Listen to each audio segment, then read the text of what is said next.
आप सभी के हृदय में विराजमान परमात्मा को मेरी राम राम। मैं एक शब्द सुन रहा था जिसके बोल थे, माधो हम ऐसे तू ऐसा। इसमें भक्त भगवान से कह रहा है कि हम में कितने अवगुण हैं, हम ऐसे हैं देख, और तू ऐसा है यह देख। यानी कितना अंतर है तुझ में और मुझ में। माधव हम ऐसे तू ऐसा। वही बात यहाँ पर अब तुलसीदास जी भी बता रहे हैं, अप्रत्यक्ष रूप से बता रहे हैं। सीधे सीधे तो राम की ही प्रशंसा कर रहे हैं, लेकिन उसके परोक्ष रूप में जो ध्वनि आ रही है, इनडायरेक्ट साउंड, वो साउंड हमारी तरफ इशारा कर रही है। तुलसीदास जी में इतनी शीलता है, इतना विनय है कि वे अगर हमें कुछ कहना होता है तो वो उसे अपने ऊपर लेकर कह देते हैं कि मैं ऐसा हूँ। तो वो जब अपनी इतनी निंदा कर रहे हैं, जहाँ पर भी अपने अवगुणों की चर्चा कर रहे हैं, तो वे हमारी ओर इशारा कर रहे हैं। अगर सीधे सीधे कहेंगे आप ऐसे हैं तो तत्काल आप बुरा मान जाएंगे, बिल्कुल बुरा मान जाएंगे। तो तुलसीदास जी ने अपने ऊपर सारे अवगुण लेते हुए वो बात कही। अब यहाँ पर वो भगवान राम के विषय में बता रहे हैं कि मेरा जो साहिब है वो कितना गुणवान है और हम कैसे हैं। माधव हम ऐसे तू ऐसा। तो अब देखें तुलसीदास जी क्या कहते हैं। रहत न प्रभचित चूक किए की, करत सुरत से बार हिए की। कहते हैं जो राम जी हैं ना, वो हमारे अनंत दोषों को भी क्षमा कर देते हैं। रहत न प्रभुचित चूक किए कि हम जो चूक करते हैं, गलतियां करते हैं, हमारे जो दोष हैं, जो अवगुण हैं, वो उनके चित्त में नहीं रहते, रखते ही नहीं वो अपने चित्त में।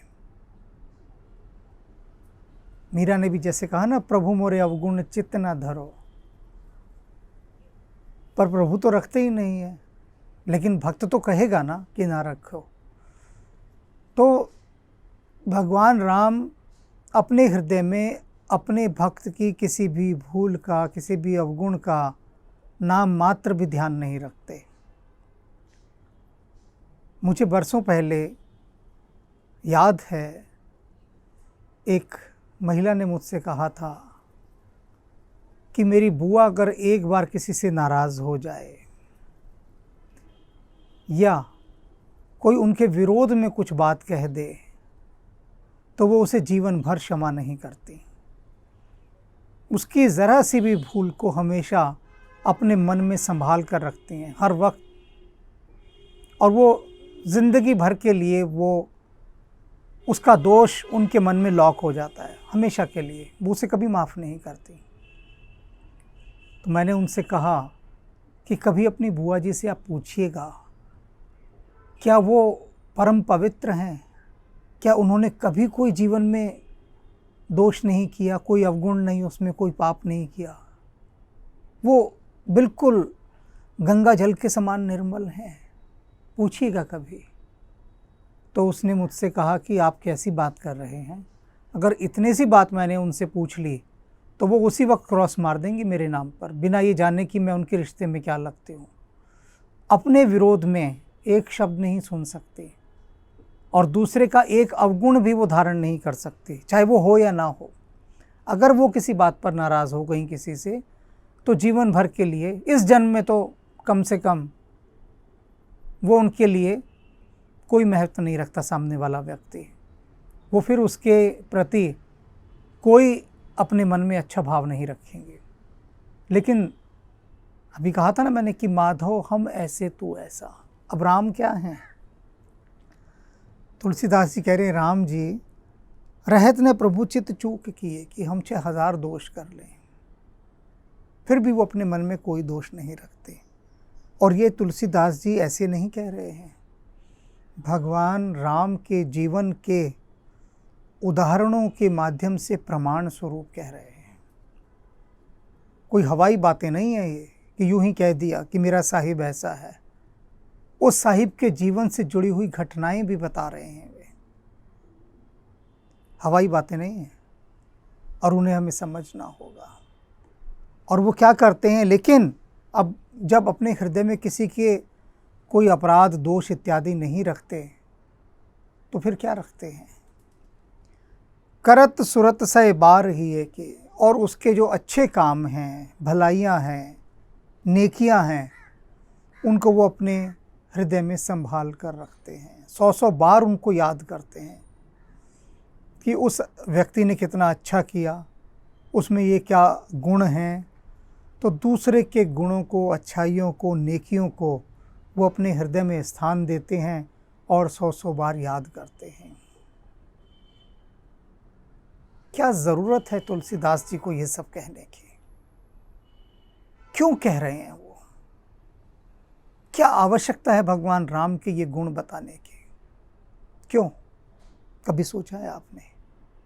तो अब सोच लीजिए, नहीं सोचा तो, कि यदि आप राम भक्त हैं तो मैं बाकियों को सबको हटा देता हूँ, क्योंकि बड़े भेदभाव हैं।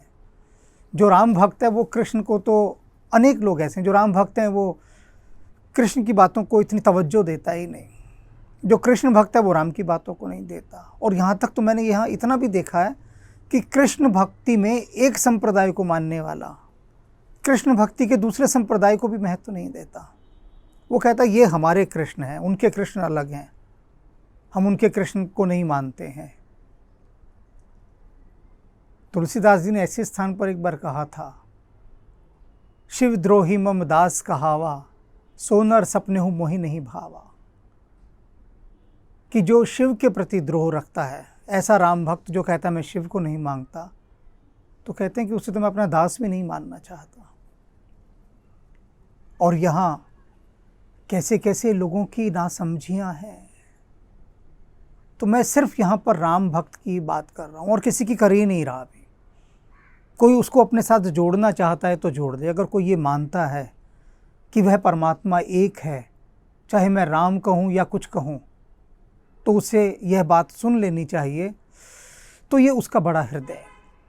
पर मैं सिर्फ राम भक्तों की बात करता हूँ कि क्यों ये कहा गया कि मेरे राम ऐसे हैं कि वो दूसरों के अवगुणों को हृदय में नहीं रखते और दूसरों की भलमनसाहत नेकियों को 100 बार याद रखते हैं, हमें सिखाने के लिए, हमें बताने के लिए कि चलो मत बनो राम जैसे और गुण लेकर।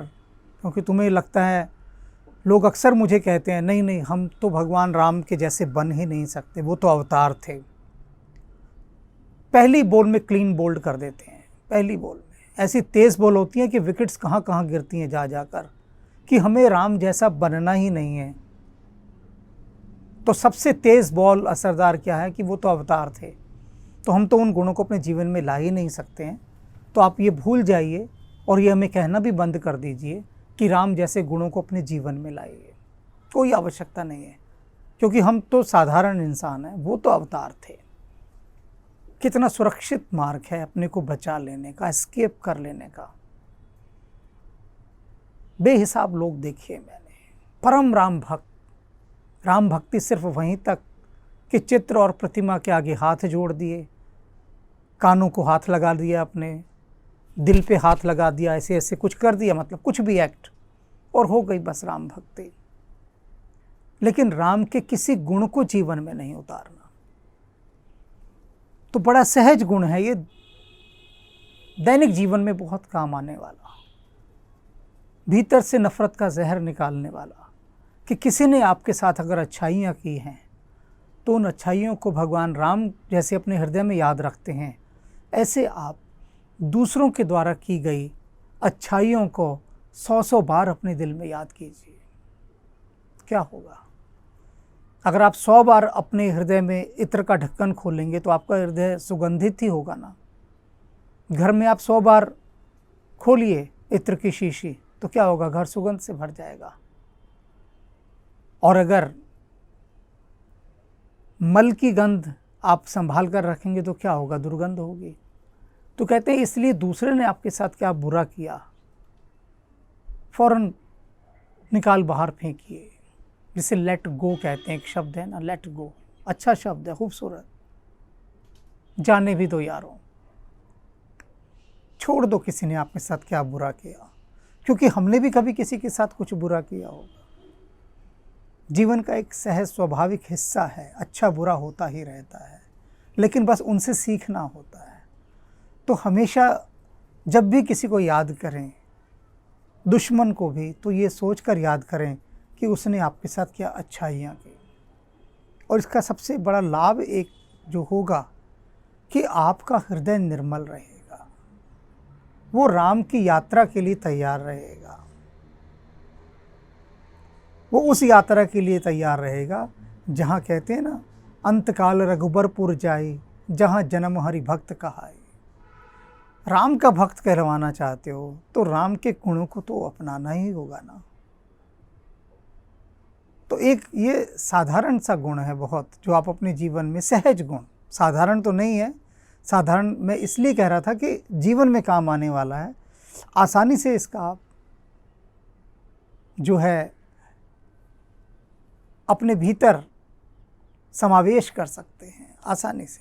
थोड़ी सी मेहनत लगेगी बस, क्या कि दूसरे की अच्छाइयाँ याद करो। और क्या है, जेहि अग बगेहू ब्याग बिग जिम बाली, फिर सुखंट सोई किहीं कुचाली। कहते हैं जैसे उस बाली को उन्होंने बाघ की तरह बाली का शिकार किया था और बाली को दंडित किया था, क्योंकि बाली ने दूसरे के ऊपर अत्याचार किया था। भगवान राम की एक अन्य विशेषता भी यहाँ वो बता रहे हैं कि अत्याचारी को भगवान राम कभी सहन नहीं करते, जो जुल्म करता है उसको बर्दाश्त नहीं करते भगवान राम। उसके अवगुणों के लिए उसको, उसके दोषों के लिए, उसके पापों के लिए उसको दंड देते हैं। ये उनकी बहुत बड़ी विशेषता है, कभी क्षमा नहीं करते उसे, पापी को, जुल्मी को। वो कहते नहीं, जुल्म का तो नामो निशान मिटना चाहिए। और इसीलिए उन्होंने कहा था, निश्चरहीन करहूँ मही, भुज उठाए प्रण कीन। तो बाली ने क्या किया था, बाली के लिए उन्होंने उसको दंडित किया। वे बाली से कहते हैं कि तेरा एक ही अपराध बहुत है, बाकी सब छोड़ देता हूँ मैं। जब बाली उनसे पूछता है कि आपने मुझे क्यों मारा, बहुत लंबा प्रसंग है ये, बहुत बड़ा प्रसंग है, और जिसका उल्लेख अभी मैंने अपने एक उपन्यास रामबाण में किया है। बहुत लंबा प्रसंग है, पूरा उपन्यास ही उसी पर है। इसमें राम और बाली की बहुत लंबी बातचीत है। तो मरते हुए बाली राम से जब पूछता है कि आपने मुझे क्यों मारा, तो राम उससे कहते हैं कि बहुत सारी बातें हैं तेरे को मारने के लिए, बहुत सारी, एक नहीं है, लेकिन जो एक ही काफ़ी थी, मैं उसका जिक्र तेरे सामने करता हूँ। एक ही बात कि तूने अपने छोटे भाई की पत्नी के साथ ज़बरदस्ती की, उसको तूने ज़बरदस्ती अपनी पत्नी बना लिया। वो नहीं चाहती थी, उसकी इच्छा के विरुद्ध में तूने उसे ज़बरदस्ती अपनी पत्नी बनाया, बलपूर्वक। इतना अपराध ही तुझे सजाए मौत देने के लिए काफ़ी है, इतना अपराध ही। और की तो बात छोड़ो, और की भी उन्होंने चर्चा की, फिर बहुत बड़ी लंबी चर्चा है, लेकिन कहते हैं इतना ही काफ़ी है तेरे लिए। और क्या कहते हैं, फिर सुकंठ सोई कीन कुचाले। इसके बाद सुकंठ माने बाली और सुग्रीव, उसके बाद सुग्रीव ने भी वही किया जो बाली ने किया था, वही जिसको संसार ने कुचाल कहा। बाली ने क्या किया था, जबरदस्ती सुग्रीव की पत्नी को अपनी पत्नी बना लिया। बाली के वध के बाद सुग्रीव ने भी यही किया कि उसकी पत्नी को, तारा को अपनी पत्नी बना लिया। और अनेक लोगों ने आलोचना की कि देखो बाली ने भी वही पाप किया, लेकिन भगवान राम ने उसे तो कुछ नहीं कहा और बाली को सिर्फ इस बात के लिए मार दिया था। लेकिन भगवान राम ने इस बात पर बिल्कुल भी ध्यान नहीं दिया, लोगों की इस बात पर। जब लोगों ने ये कहा, क्यों नहीं दिया? क्योंकि आज जो हम सोचते हैं वो आज के सामाजिक नियमों के अनुसार सोचते हैं। भगवान राम के काल की जो सामाजिक नियम थे वे अलग थे। उसमें यह था कि यदि भाई के देहांत होने के बाद उसकी पत्नी चाहे तो स्वेच्छापूर्वक वो अपने देवर या जेठ का वरण कर सकती है, उसको पति रूप में स्वीकार कर सकती है। देवर शब्द क्या है? द्विवर, दूसरा पति, दूसरा वर। तो ये एक ऑप्शन था शास्त्रों में, लेकिन सहमति से, प्रसन्नता से, सर्वसम्मति से। तो बाली ने बल्कि खुद कहा था मरते समय कि सुग्रीव, तुम जो भी आगे के काम करोगे वो बिना तारा की सहमति की मत करना।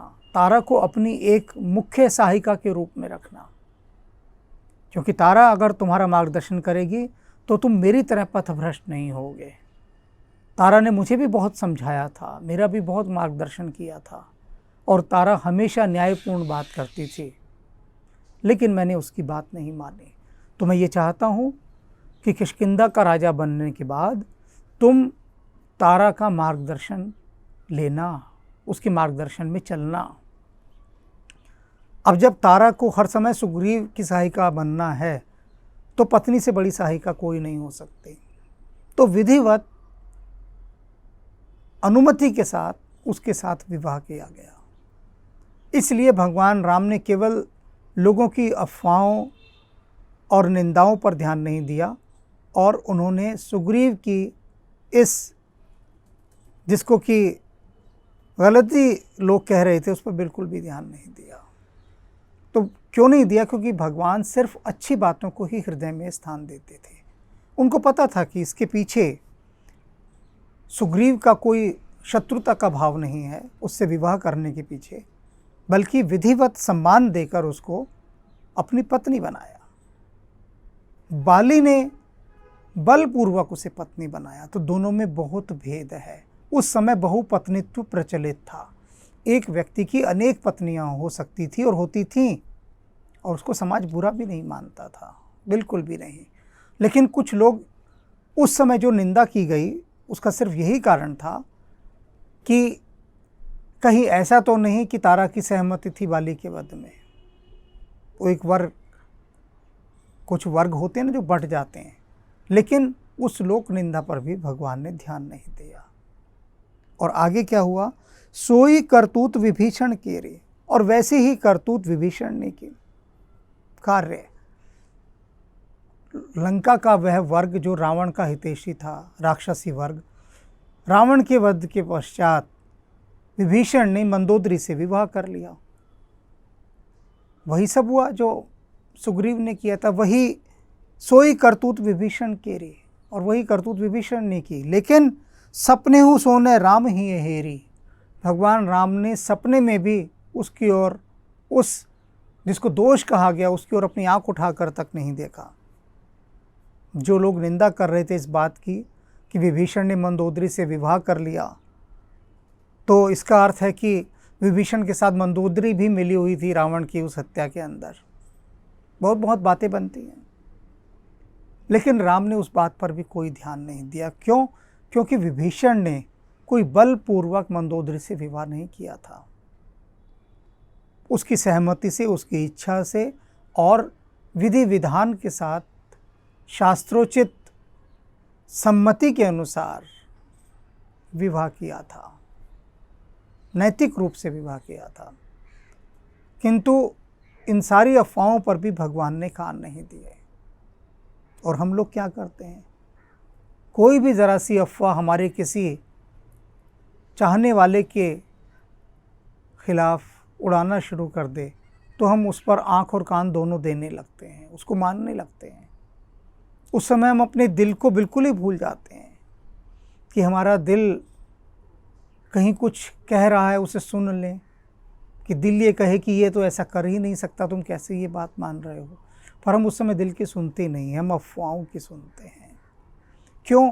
क्योंकि हम बात के मर्म में नहीं जा पाते, गहराई में नहीं जा पाते। भगवान राम जिस प्रकार से व्यक्ति का उद्देश्य देखते थे, उसके मन का भाव देखते थे, हम कहाँ देख पाते हैं।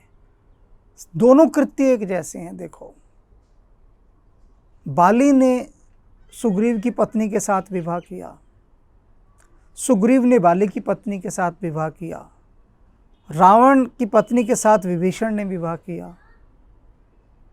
ये तीनों सिचुएशन एक ही जैसी हैं कि एक भाई ने अपने दूसरे भाई की पत्नी की अनुपस्थिति में उससे विवाह किया। किंतु इन सब के बाद भी इनका उद्देश्य अलग है। प्रत्येक कार्य अच्छा है या बुरा, यह निर्भर उसके उद्देश्य पर करता है। ये बात हमेशा याद रखें। और आम आदमी कैसे मूल्यांकन करता है, उसका नज़रिया क्या होता है कि इन दोनों ने एक ही जैसा काम तो किया है, तो फिर इनको एक जैसी सज़ा क्यों नहीं मिल रही या एक जैसा इनाम क्यों नहीं मिल रहा। अब एक आदमी हत्या करता है, उसको मृत्युदंड दिया जाता है। क्यों दिया? कि भाई एक आदमी ने दूसरे आदमी को मारा, सजाए मौत दे दी जाती है। लेकिन वहीं एक आदमी हजारों आदमियों को मार के आता है और उसको राजा की ओर से सम्मान दिया जाता है, पदवी दी जाती है। क्यों? क्योंकि उसने शत्रु के इतने सारे सैनिकों को मारा। अब उसको कोई लेना देना नहीं था, दूसरे से उसकी कोई शत्रुता नहीं थी। लेकिन जब एक सैनिक अनेक शत्रुओं को मारता है तो उसको हम कितना सम्मान देते हैं। हत्या तो उसने भी की, वध तो उसने भी किया, मतलब सीधी सी बात है, किसी के प्राण लिए। और जब एक आदमी ने दूसरे आदमी को मारा, उसको सजाए मौत दे दी। कृत्य तो एक ही था, लेकिन अंतर किससे रहा? उद्देश्य से, कि उसका उद्देश्य क्या था इस कार्य को करने के पीछे। तो हमेशा जब भी किसी भी चीज़ को आप विजुलाइज करें, मूल्यांकन करें, किसी के भी गुण दोषों का, विशेष रूप से दोषों का, तो दोष किसी के अपने जहन में रखते समय ये ध्यान में रखें कि उस काम को करने के पीछे उसका उद्देश्य क्या रहा, किस उद्देश्य से उसने ये काम किया। और जब उद्देश्य प्रकट हो जाए, उसका मकसद जाहिर हो जाए, तब उसकी कैटेगरी डिसाइड होती है कि किस कैटेगरी में आता है। सुग्रीव का उद्देश्य बाली की पत्नी तारा से विवाह करने का यही था कि उसको वह सम्मान प्राप्त हो जो महारानी का है, और उसका जो ज्ञान है उसका लाभ किष्किंधा को मिले। और यही उद्देश्य विभीषण का भी था कि जो लंका की महारानी का जो गौरव है वो मंदोदरी का बना रहे, और उन सब के प्रति सम्मान का भाव था। अपमान और बल प्रयोग का भाव नहीं रहा, न सुग्रीव का न विभीषण का। और इन सब की करतूतों पर कोई ध्यान न देते हुए क्या किया उन्होंने? जब अयोध्या लौट गए भगवान राम, तो ते भरत ही भेटत सम्माने, और भरत के साथ उनकी भेंट कराई, उनका सम्मान कराया, आदर मान कराया। और क्या किया?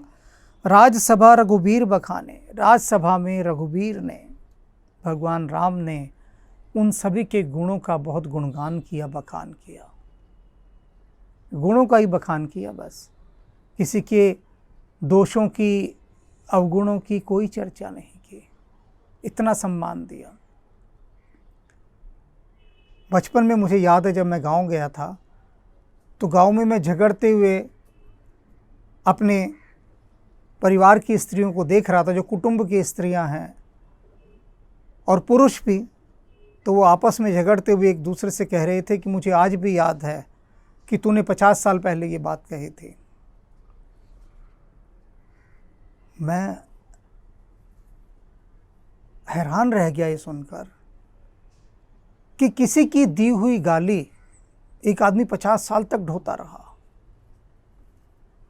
50 साल पहले किसी ने आपको गाली दी, आपका अपमान किया, और आपने उस अपमान को, उस गाली को कितना सहेज कर रखा अपने हृदय में, उस हृदय में जिस हृदय में राम को विराजना चाहिए।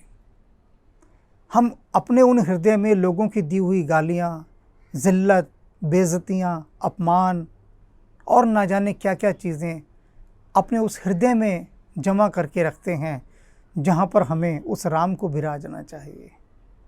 जिस जगह पर हमारे उस राम की पवन पावन मूरत को प्रतिष्ठित होना चाहिए, स्थापित होना चाहिए, वहाँ पर तो हम इन जहरीली चीज़ों का आशियाना बनाकर रख देते हैं, जमावड़ा कर देते हैं। आप भी कई बार कहते होंगे, हम भी कहते हैं कई बार कि मुझे आज भी याद है तूने उस समय ये कहा था, मुझे ये बुरे शब्द तूने उस समय कहे थे, मुझे आज भी याद है। क्या याददाश्त है हमारी घटिया चीज़ों को याद रखने की, बेसबब चीज़ों को याद रखने की। हम कितनी याददाश्त रखते हैं, अपने अच्छाइयाँ को फरामोश कर देते हैं। यही सोचने की बात है कि जब भी अब आज की बात आप किसी को कहें कि मुझे आज भी याद है कि तूने 10 साल पहले मुझे गाली दी थी, या 20 साल पहले, जितने भी साल हों, तो आप हिसाब लगा लेना कि कितने साल आपने अपने हृदय में एक जहर को पनाह दी है। और वो जहर क्या करता है? वो आपके भीतर रोगों को पैदा करता है, शरीर के रोग और मन के रोग। तो इसलिए खबरदार हो जाइए, सावधान हो जाइए, अपने हृदय में जहरीली चीज़ें ना इकट्ठा करें, क्योंकि भगवान राम सिर्फ अच्छी बातों को ही याद रखते हैं। तो ठीक है, बैठिए थोड़ी देर और थोड़ा खंगालिए अपने हृदय को कि कहाँ कहाँ किस किस के लिए कितना कितना जहर इकट्ठा है। तो जहर की उन गांठों को निकाल निकाल के बाहर फेंकते हैं। नमामि रामम रघुवंशनाथम। हो कहावत सब कहत, राम सहत उपहास, साहिब सीता नाथ सो, सेवक तुलसीदास।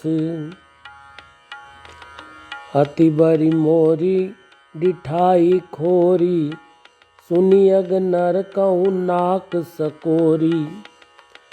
समुझ सहम मोहि अप डर अपने, सो सुधि राम कीन्ही नहीं सपने।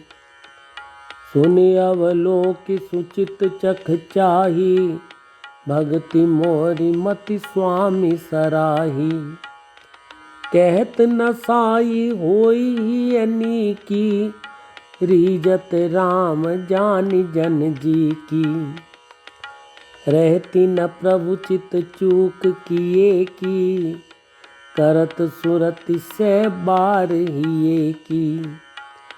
जेहि अग बदेऊ व्याध जिमि बाली, फिरी सुकंठ सोई कीन्ही कुचाली।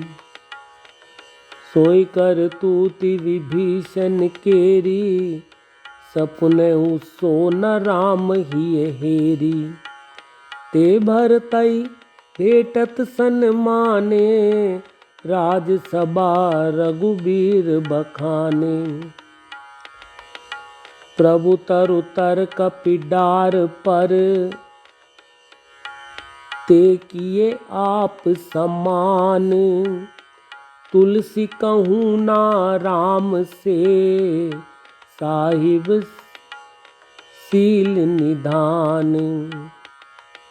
राम निकाई रावड़ी, है सब ही को नीक। जो ये साची है सदा, तो नीको तुलसीक। एहि विधि निज गुण दोष कही, सब ही बहुरी सिरुनाई। बरनऊ रघुवर बिसद जस, सुनि कलि कलुष नसाई।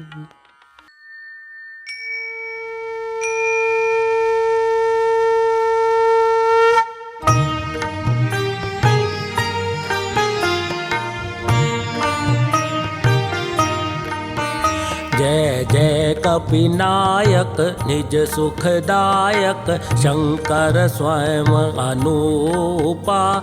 जय भक्ति विकासक दुर्गुण नाशक, सच्चिदानंद स्वरूपा। जय पवन कुमारा परम उदारा, केसरी कुंवर स्वरूपा।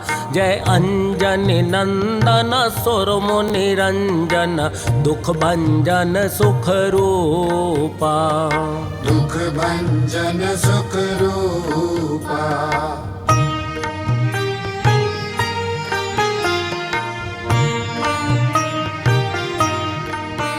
जय जय अविनाशी सब गुण राशि, धाम अखंडानंदा। केवल प्रभु माना परम अमाना, अद्भुत चरित मुकुंदा। अतएव चराचर सकल सुरासुर, गण से सब मुनि वृंदा। तज योग विरागा से अनुरागा, गावत शुभ गुण वृंदा। गावत शुभ गुण वृंदा।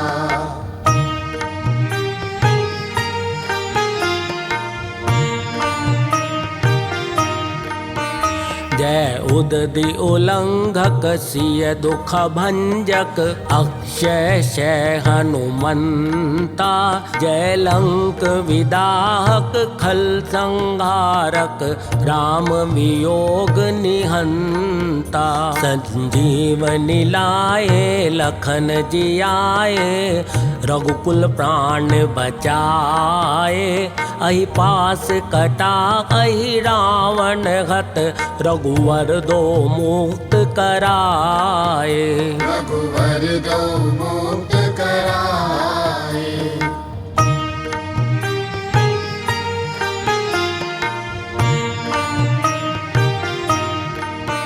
सनकादित सारद शेष विशारद, तब बल को नहीं जाना। तो ही भक्त प्यारे शास्त्र पुकारे, द्रवौ सो श्री हनुमाना। त्रेता द्वापर कलि सतभूषाशक, सब सुख राशि अनंता। महाकाल स्वरूपा अखत अनूपा, गोजन पालक संता। भोजन पालक संता।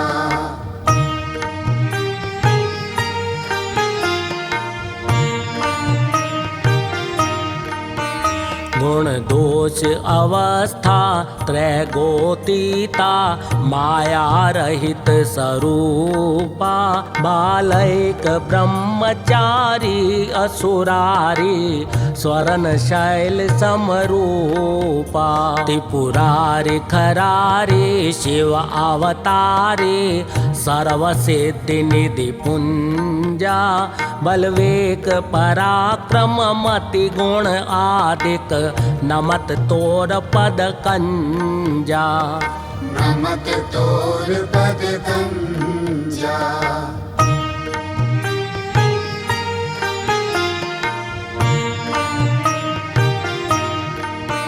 जय पूरन कामा परम ललामा, गावई सब श्रुति संता। करुणा वरुणालय भक्त जनाश्रय, शुभ प्रेरक जग कंता। त्रैताप भयानक दुख विनाशक, सर्व विकार निहंता। मम गुरु पितु माता भवनिधि त्राता, द्रवहु वरद हनुमंता। द्रवहु वरद हनुमंता।